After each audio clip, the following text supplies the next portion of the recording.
En aquest llibre, els 50 cementiris emblemàtics de Catalunya, podem trobar des dels cementiris més grans, com el de Montjuïc, o fins i tot el més petit, com el de Bausen, que no només és el més petit de Catalunya, sinó que diuen que és el més petit del món, amb una història realment dramàtica, si voleu dir-li, també molt romàntica.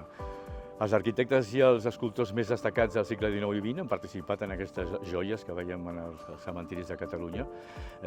Per exemple, podem destacar a Josep Llimona, el qual ha distribuït la seva obra des de Montjuïc, passant per Cadaqués, Figueres, Port Lligat, és a dir, que és brutal el que podem veure de les obres d'aquest artista, que per mi és un dels més destacats.